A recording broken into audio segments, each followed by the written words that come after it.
We all make mistakes in business.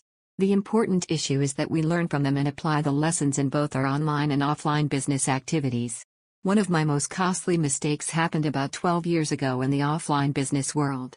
However, the lessons I learned are just as applicable online as they are offline. Having established a small mail order business part-time, I decided to expand the business using direct mail techniques. I had read all the books and attended a course, and it seemed like the best approach to achieve my goals.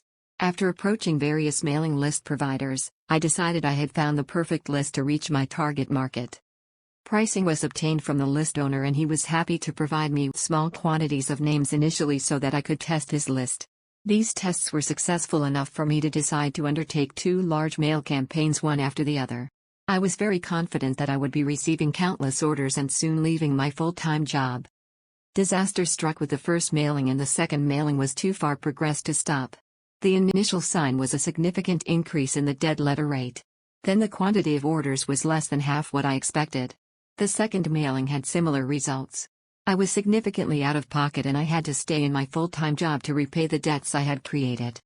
Shortly thereafter, I began to read reports that the list owner was being investigated for fraud and other criminal charges. All in all, a sorry state of affairs. The key lessons I learned from this experience were: A. Always check the integrity of who you are doing business with, especially if you have not had previous dealings with them. B. Never assume that limited test results will be duplicated in larger scale tests. C. Never overcommit to promotional activity. It is better to grow slower than to lose your hard-earned money. D. The stated size and quality of a mailing list should be regarded with caution. E. Ensure you have sufficient profit margin in your product to be able to survive should your response be very poor, especially in direct marketing activities.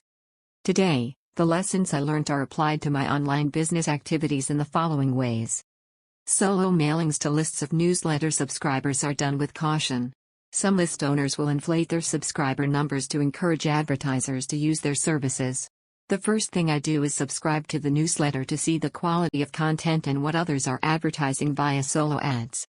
Then I run a classified ad in the newsletter to test the responsiveness of the subscribers. This also gives me an indication of whether the stated size of the list is true or not. I have had better response from a list of 20,000 than what I received from a list of over 200,000. Many factors can influence such a result. While you should receive a far better response from solo ads than classified ads, it still pays to test wherever you can. If a classified ad in the newsletter did not result in responses, I would not advertise using the solo ads.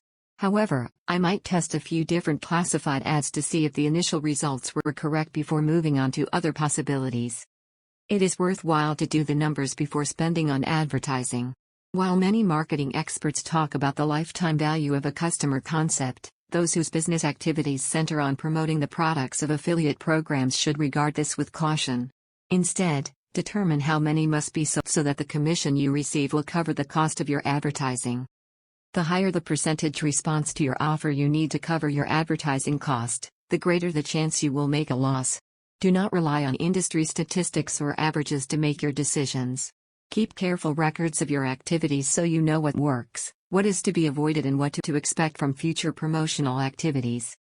Finally, exercise caution when considering safe lists and any type of email address lists that can be purchased. My experience is that there are no truly safe lists available other than having your own opt-in list.